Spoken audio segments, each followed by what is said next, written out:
Happy Monday. I'm Marsha Gensler-Stevens. I direct the stamp. It is my joy to be with you as we launch Women's History Month. And so I thought, how would I want to celebrate Women's History Month? And for me, I thought we need to gather as a group of friends.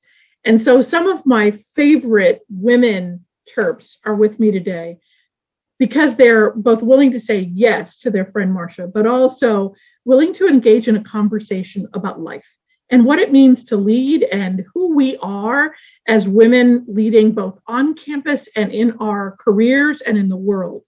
And so I'd like to ask my colleagues to introduce themselves. And I've said, just tell a little bit about yourself. And so I'm going to start with Nabila. Nabila, will you tell a little bit about you? Yes, of course. Thank you so much for having me, Marsha. I'm very excited. But hello, my name is Nabila Prasetiawan. I'm a junior at the University of Maryland, and I'm studying philosophy, politics, and economics, and women's studies. That sounds like 4 majors, but I promise it's just 2. And on campus, I'm involved with the Student Government Association as the vice president, and I'm also the lectures director at student entertainment events. And so I put on different talks and lectures. Specifically, I like to invite like women of color, talking about issues about sexual assault prevention, diversity in entertainment. And overall, I'm really passionate about civil rights and women's rights. And so I'm really excited to be here. It's terrific to have you, Nabila. Emily, let me ask you to introduce yourself. Thanks, Marsha. My name is Emily. I am a senior government and politics major. I'm also in the 5-year Master of Public Policy program, so I luckily get to stick around next year after I graduate. This is my 2nd term as president of the Residence Hall Association, which serves as the student government forum and voice of on-campus students. I'm also involved with the University Senate, and I'm a student advocate in the Legal Aid Office, and I'm really happy to be part of this conversation. We're so grateful. Hey, Katherine Swanson, tell us a little bit about you. Hi, so great to be here with all of you. My name is Katherine Swanson. I graduated from UMD in 2017 after majoring in government and politics, and was lucky enough to serve as the student body president my senior year. So I'm really, really happy to be here, really happy to be here with all of you wonderful women to talk about Women's History Month. That's so terrific. Hey, Katherine, will you tell these good folks what you did sort of immediately after college and how you spent the last years of your life? Of course. So I, after college, got to work for Elizabeth Warren's Senate reelection campaign, and then went on to work for her presidential campaign, and also got to spend some time working at Google on their elections team. So I've had a really good time there, and I'm now in DC working for Civic Nation, which is a voter education nonprofit. It's terrific to have you back home. Alethia Nancoo is an amazing soul. Alethia, will you tell a little bit about yourself? Sure, but first I have to say thank you so much, Marsha, for inviting me to this panel, and I am so impressed by my 3 fellow panelists. It is incredible to see such strength in these fine women, and it just warms my heart to see you guys and see what you're doing at UMD now. My name is Alethia Nancoo. I'm a partner at Squire Patton Boggs, which is it's a global law firm that pretty much manages many different aspects of the law. I do infrastructure finance work, which makes me a bit of a unicorn, and we can go into that. But I learned, I think I've always been a student leader when I was on campus, and then I took what I learned from fine women like Marsha and Terry Zacher to then go on to graduate school. I was in the Master's in Education program with an emphasis in college student personnel, and worked under the tutelage of Terry and Marsha, and then eventually went on to law school, and then from law school started private practice, and I've been practicing for over 24 years. So that's a little bit about me. Wow, I'm in awe because I'm amongst greatness from all of you. So I want to talk a little bit about what it is to lead in the context of both college and career. And to do that, just to ask you to think a little bit about both the promise and pitfall of being a woman leader. So think a little bit about a valuable lesson you've learned that may have come through being exceptional and doing great things, or may have come through pain. And anybody can jump in. So let's talk a little bit about what are the lessons you're learning now in college, or you have learned that you've carried into career and life because you learned it as a student leader. And it is one that you're continuing to carry right now. I'll jump in. I think for me personally, and it's hard because I'm a talker and I'm a communicator. But what I've learned, I think, when I was a student leader, and then what took me through graduate school and eventually working at University of California at San Diego in their college student personnel offices, and then going to law school and now practicing. A leader to me, especially a woman that leads, has to be able to listen and listen very attuned with the conversation and pick up various cues, because so often we will have an agenda and will expect to move the needle, but we have to recognize that there are other people that's in the room that may have value, we don't think have a lot of value. And then there's also the male-female dynamic. So what I've found in either if it's negotiating a multi-billion-dollar deal or having a conversation with my associates, when I see that there are times when the conversation is moving awry, to stop talking and to listen and to really kind of digest everything. And then from that, take the position where I think will effectively get us to where we need to be. So for me, for personal reasons, I find that a leader is one that doesn't talk as much, but listens more. That's a great adage. All right, lessons learned through positive experiences and through pain. What's one you take into life with you from either your current career in college or beyond? I think for me, a big one is just that nobody is going to tell you exactly how to move forward or exactly how to make decisions that might seem scary. There's not going to be anybody who's going to tell you that you're always doing the right thing. And you really have to believe in yourself, as cheesy as that sounds, that you are doing the right thing, that you know what you're talking about. And if you rely on other people to tell you that you're doing the right thing or that you know what you're doing, you're never going to be able to be truly confident. So you really have to work to say, I do know what I'm doing. I'm smart. I can do this. And you really have to find that within yourself, because you can't rely on all of the people around you. As great of a team as you may have, or as great of a supportive circle as you may have, you really have to find that within yourself and help yourself move forward, because that's the only thing that's going to make you truly successful and truly happy, I think. And that takes a long time, but it's worth it. I'm going to go back into your history a bit. One of the things you really advocated for, Katherine, when you were student body president, was access to mental health counseling. And so as you think about even being confident in oneself, is part of that because you're willing to do the hard work of listening to your head and heart as well?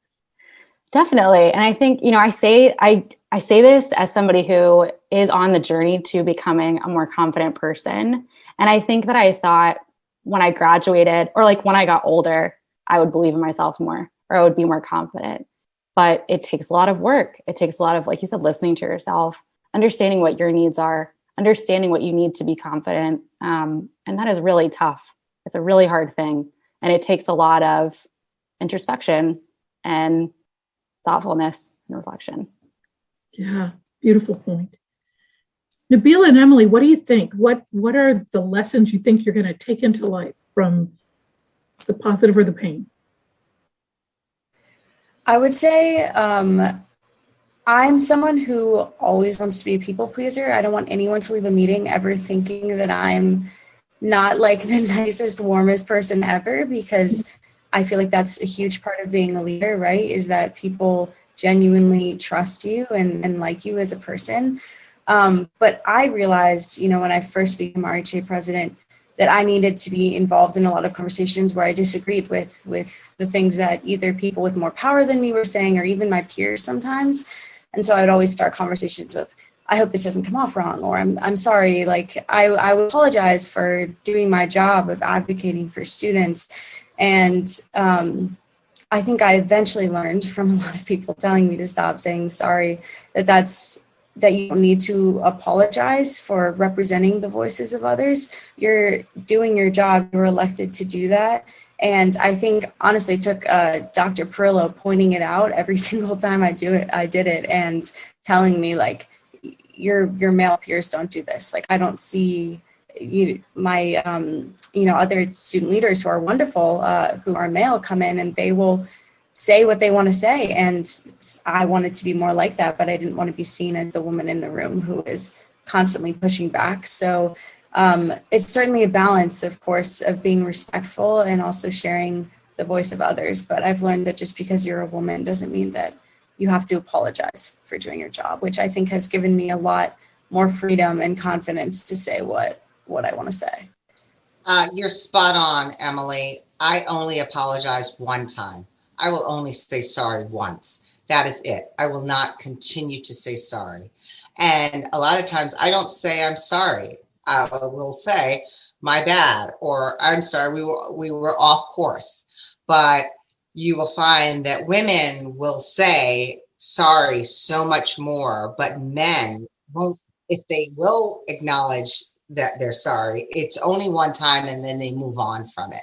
So kudos for you for listening to that, because it's so important for women to be apologetic, but not overly apologetic. Yeah, and I think to give voice to others is a privilege, right? And so you're not just speaking for yourself, but for others. And I love that you're doing so with great confidence in the story you need to tell, which is so fabulous. Nabila, if you had to think what you've learned that you think will carry you forward into life, what do you think it is? I think, throughout this year, as SGA Vice President, and like throughout my years in C, I've really learned how important allyship is, like in terms of like your personal life and even getting stuff done at the university. At the university level, we're tackling big issues like, community policing, systematic racism, like ICE contracts. And I'm learning that I have to depend a lot on a lot of different campus leaders and not just people inside of SGA.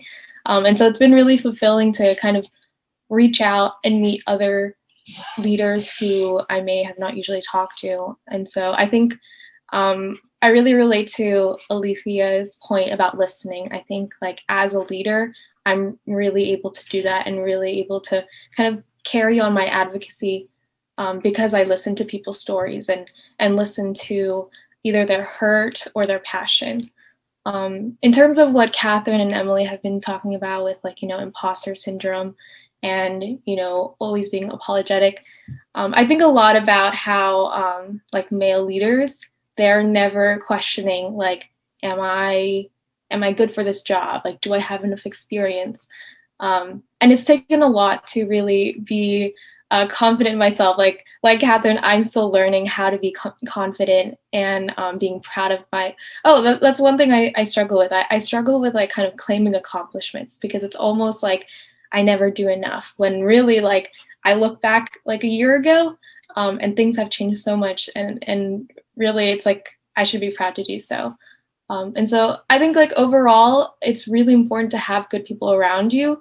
It's good to have other women leaders who are really confident. And so you can really like, you can learn from them as well. Like I've been reaching out to a lot of different former like SGA vice presidents. I'm really close to the Rutgers vice president right now. And so we just talk about our experiences as a woman of color. And so it's really important to reach out. And like, if you're not feeling confident, because it is very difficult, it's important to reach out to, a good group, like such as this one. I think these are really important to have talks. Bravo. One of the ways in which I think I've seen you do that, Nabila, has been who you've brought in for lectures, and in some ways how they've expanded our sense of self. And last week you brought in the founder of the Me Too movement, and that movement really gained its power because there was more than one person carrying the flag, right? That there were multiple people who could speak their truth, and it wasn't a truth that wasn't born without pain. I mean, it was, but to be in allyship, to be present and join in that group, I think is critically important. So bravo to you. Bravo to you. One of the things I think is really critical is about storytelling. And women, I think, transmit a lot of knowledge and culture through the telling of stories, right? And how we bring our whole selves into the work we do, to the relationships we build. So I often say that I'm the middle daughter of Midwestern parents, right? Which, Emily, you and I would have a lot in common because I can be really nice. And I think I didn't learn very much about being constructively critical until I was older, right? Because I think we wanted to be nice all the time, or everything was fine. So I want you to think back to your younger self. You're 18 years old again, and you get to think about what you wish she knew, or what you would wish for her in terms of an experience. So it might be one you've already had, and you're so grateful you had it. But what do you wish your 18-year-old self, that student who's just come to college or will be coming to college in the fall, what do you wish she might know? I can start. I wish my 18-year-old self had the confidence to know that she could do whatever she wanted to do. And because of the lack of confidence, she overcompensated for lots of things, which then made her, a driver of sorts academically, and with, taking my sorority and Pan Hell and the other aspects of what I did. But all of that was because I just never thought I was good enough. So I had to dive in and do so much. And if I had the level of confidence that I have now, which is an oxymoron, right? Then I think I would have been able to use all of that energy and put it to other things that would have probably fostered even more development. But I was so focused on feeling as if I needed to, prove myself here, prove myself there. When I was enough. I was just enough, just as the 18-year-old that I was enough. And funny story is that my hiring managing partner, who is a white male, and he always says, well, we're bringing in Emily. What do you think about her? I said, oh, I'm certain she's qualified. And he said, well, what do you mean by that? I said, if she's at this point in her career, she's overqualified for the job. Because we overqualify ourselves for everything, for that imposter syndrome, because we want to make sure we're perfect at all times, when our male counterparts don't think that way. They're not wired that way. And I wish that at 18, I was wired differently. Yeah. That's what I would say. I, Alethia, so hear you, because I teach a women's leadership course. And what I learned from my students is that everyone believes you have to be perfect. And the reality is, somewhere along the line, I discovered you just need to be brave, because you will never be perfect. And so how do you walk bravely into what you don't know or who you aren't yet? But yeah, overqualified, diving in. Yeah, Katherine. Yeah, I love this question, because I think a lot about what I would tell my younger self. I think when I started college, I was a much different person from who I am now, which is a good thing. But I think that when I was 18 to now, one of the big things that changed about me is that I became less willing to share my emotions, tell people how I really felt about things, be open about hard things that I had gone through, be ready to be maybe less aggressive and to listen more. And the reason those things changed about me is partly because, though I love them, many of the people who, or I should say many of the men who helped me run for RHA President, told me that I needed to change those things, and told me that I needed to make them different, for a long time, for at least 3 years up to running for president. It was something I wanted to do for a long time. And it turned out, at the end of college and now when I look back, that being open with my emotions, being ready to listen to people first rather than make a very quick decision were the things that actually led me to being most successful. And a good example of this is the only way that I was able to advocate for mental health resources and the only way to make people on my ticket and in SGA understand the importance of those things to me and to help me work hard for those things was to be open about the struggle that I had with those things. And I wish I had done that more. I wish I'd been more open about those things. I wish I had, been, again, more open about my emotions on these issues, because I think I would have gotten more done. I think I would have been able to do more as president. And so I wish I could tell myself, these are strengths. Don't pare them down. Be open about them. Use them because they're yours and they're important. So I really wish I had done that more. I got to tell you, as a person who read about you in the Diamondback, I was proud each and every day, right? That you were taking these really incredibly difficult stands and sharing your story. Yeah, if you had to talk to your 18-year-old self, Nabila or Emily, what would you tell her? I'm still 20, so 18 feels like just yesterday, but I still think I've changed so much since being 18 and being a senior in high school and just graduating. I started out as a neurophys major, and then I moved to linguistics. And I think it was because I was always trying to figure out what does a successful woman look like? And I thought it was maybe something in the medical field or somewhat of a lawyer. It was not really until I think sophomore year when I was really able to delve into my academic passions of women's studies, women's rights, and civil rights, did I really learn that my passion for public service and helping others was really what can guide me. I think I was really preoccupied of pleasing my parents or being perceived as successful and hardworking. And I kind of got lost, especially during high school, because I was just taking all the AP science classes because those were what all my other peers and all the other guys in my class were. And so I could compete with them, but it was not in the way where I wanted to. And so I'm really happy that I'm able to do the work that I really want to. And I'm continuously reevaluating, is this good for me? Does this feed my soul? Does it drive my mission? And so in every decision that I do, before I say yes or no to anything, it's does this benefit me in the long run, or am I just saying yes because it's what is expected of me? Gosh, you're so much wiser than I was at 20 or even who I am today. That sense of knowing yourself and does it feed my soul? What a beautiful way of looking at it. Emily. Yeah, I was actually going to say something very similar to Nabila. I think she put it better than I could. But what I would say to my 18-year-old self is I'm a triplet. So I grew up competing with my brother and sister. We were always in the same classes. Of course, it pushed me to do better, but it also made me care about that so much more than caring about the things that made me me, the things that you care about that ignite your soul, that kind of thing, like Nabila was saying. So I went into college and was just immediately I have to do everything that I possibly can to be successful.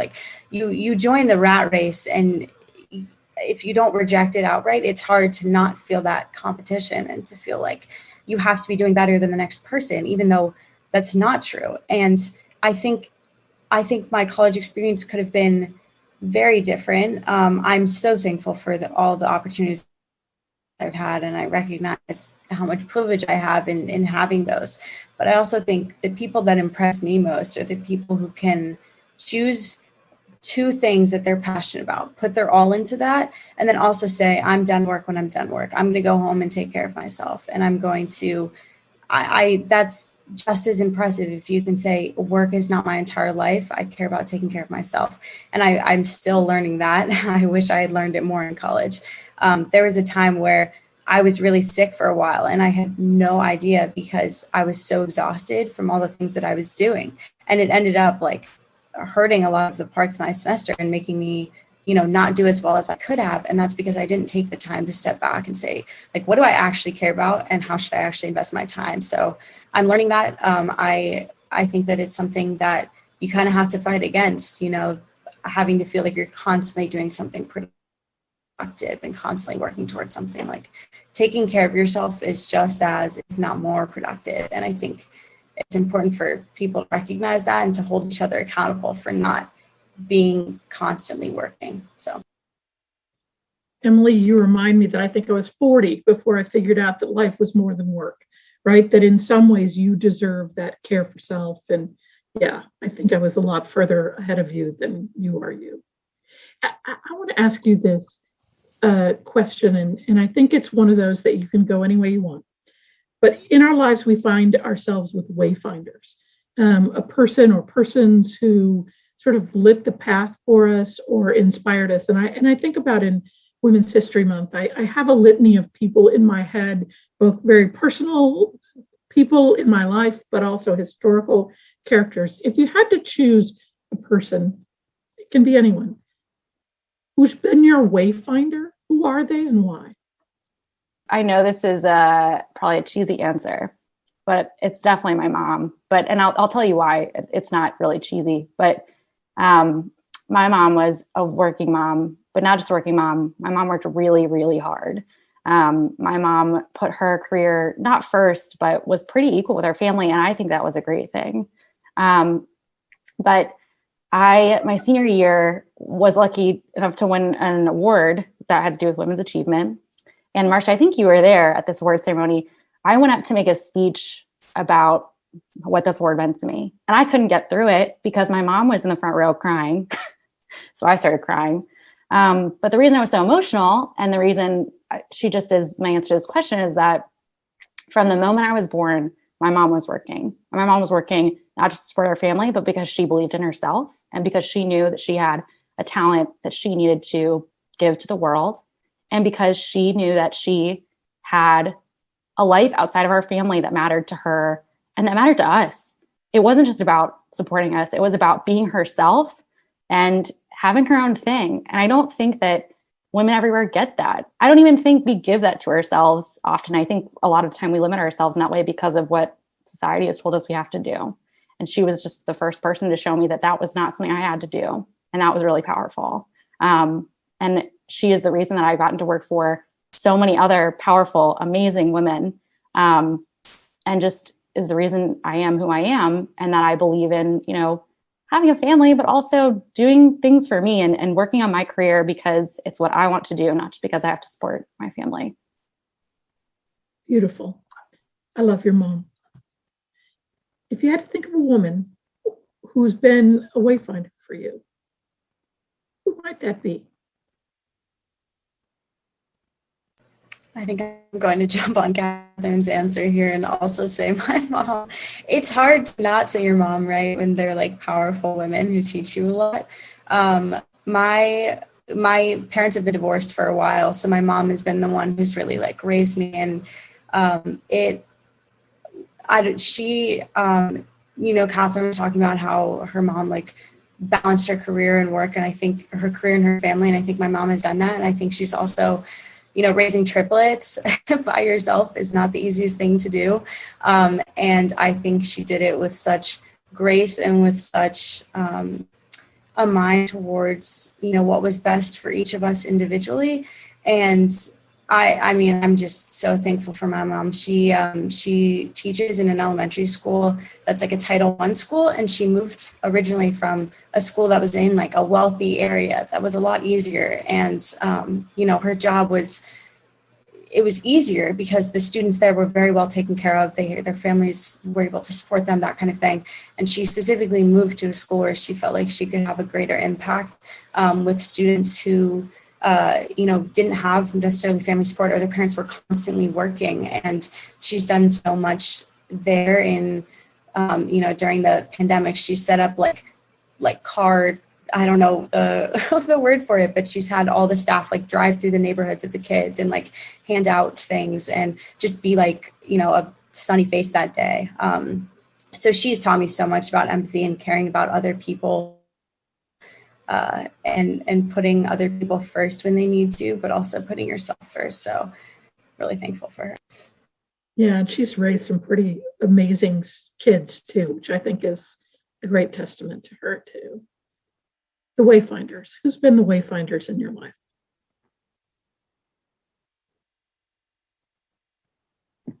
I might also jump on the train of my mom. I can just say briefly that my mom's been such an inspiration for me. She immigrated to the United States when she was 18 and was thrown into college life at Texas A&M. And so I think I find it really inspirational because, you know, she came here like not knowing English and she majored in engineering. So, you know, having those really tough STEM classes with like limited English proficiency, and still she was able to be like successful.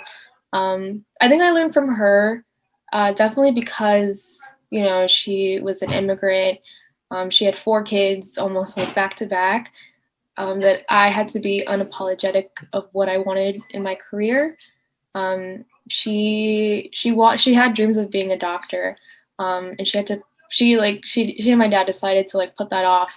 But now she's doing what she really wants to do. She's like taking care of kids. She has her own daycare. And I think from her story, even though she's had some struggle of like, you know, having to please like her parents or like having like familiar responsibilities, is that you really just need to go for what you want. Like, you know, like life is going to pass you by. And like, if you don't take advantage of like what you want to do, like, it's going to be a while, but I'm really proud of her right now and being able to support her family. So yes. You are blessed, Nabila. So I'm going to jump on the same bandwagon, but I have 2 Wayfinders. So I'll change up a bit. My first one is definitely my mom, because like Nabila, my mom came here from Jamaica, the West Indies, became a domestic. So she was a maid, worked her way up. The person that she was made for worked at JP Morgan Chase and said, hey, you're really smart. You should come and get a job at my bank, which was JP Morgan Chase. And she worked her way up through that, primarily kind of on a clerical staff level, but still upon retiring was one of the highest ranking clerical staff members at JP Morgan Chase. My dad, also first generation American from Trinidad, and they brought their family here, and little to no education between the both of them, but just always instilled education being so important. And like a traditional West Indian family, the notion was going into medicine. So everyone went into medicine. My brothers were engineers, my sisters were nurses, and then comes me that wants to be a psych major in the BSOS college. And my mom just didn't know what to do with me.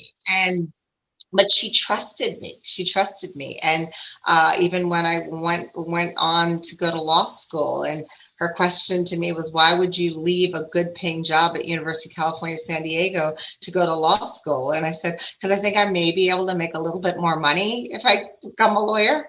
And she said, okay, well, I can't afford to send you to law school. You know that, but I'll pay your car insurance. I said, I'll take that.